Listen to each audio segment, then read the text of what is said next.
Assalamualaikum warahmatullahi wabarakatuh. Perkenalkan, nama saya Sinta Utami dengan NPM A1I024043. Baiklah, di sini saya akan menjelaskan tentang praktikum gelombang berdiri pada tali. Nah, sebelum membahas tentang praktikumnya, saya akan menjelaskan teorinya terlebih dahulu atau materinya.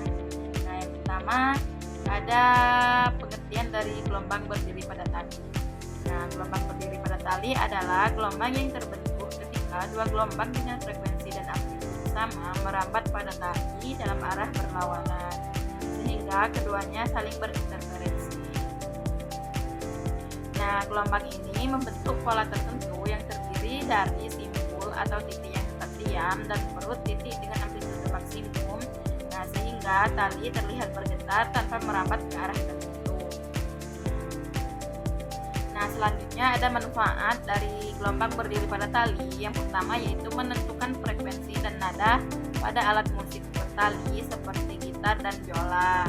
Selanjutnya ada bisa mengukur cepat rambat gelombang pada tali dalam praktikum juga, seperti pada percobaan ini yaitu percobaan gelombang berdiri pada tali. Yang ketiga, mempelajari fenomena resonansi pada sistem tali. Yang keempat, menghubungkan frekuensi, tegangan, dan massa jenis tali dalam eksperimen laboratorium. Yang kelima yaitu membantu desain dalam penyetelan alat musik seperti penempatan fret pada gitar. Yang keenam, mengecek kualitas dan homogenitas material tali melalui pola gelombang berdiri. Dan yang ketujuh, digunakan pada sensor getaran dan analisis vibrasi berbasis tali. Nah, selanjutnya ada tujuan praktikum dari percobaan gelombang berdiri pada tali. Yang pertama yaitu kita memahami fenomena gelombang berdiri pada tali. Yang kedua, menentukan frekuensi harmonik gelombang berdiri pada tali. Dan yang terakhir, menentukan hubungan frekuensi, panjang gelombang, gaya tegang tali, dan cepat rambat gelombang berdiri pada tali. Nah, alat yang digunakan pada praktikum percobaan gelombang berdiri pada tali yaitu ada 10 alat dan bahan. Yang pertama yaitu kami menggunakan audio generator, yang kedua vibration generator, yang ketiga katrol, yang keempat statis, yang kelima tali, keenam beban, ketujuh neraca Ohaus, kedelapan penggaris, kesembilan kabel penghubung yaitu ada kabel penghubung merah dan hitam, dan yang terakhir yaitu dinamometer. Nah, selanjutnya langkah-langkah percobaan untuk praktikum gelombang berdiri pada tali.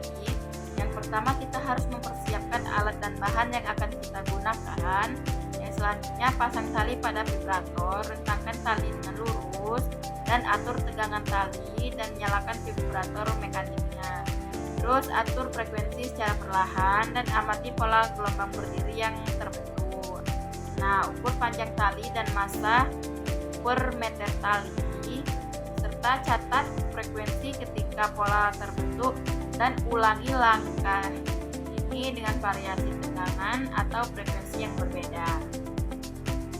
Nah, berdasarkan percobaan yang telah dilakukan pada praktikum gelombang berdiri pada tali, dapat disimpulkan bahwa frekuensi, cepat rambat gelombang, dan panjang gelombang saling berhubungan melalui persamaan P sama dengan F dikali lambda, di mana peningkatan frekuensi menyebabkan bertambahnya jumlah simpul dan perut, sehingga panjang gelombang menjadi lebih pendek. Nah, sementara cepat rambat gelombang tetap untuk satu jenis tali dengan tegangan yang sama karena bergantung pada sifat fisik talinya. Nah, cepat rambat gelombang pada tali dipengaruhi oleh tegangan tali yang semakin besar akan mempercepat rambatan gelombang. Nah, massa jenis linear tali yang semakin besar akan memperlambat rambatan gelombang, serta sifat material tali seperti elastisitas dan diameter.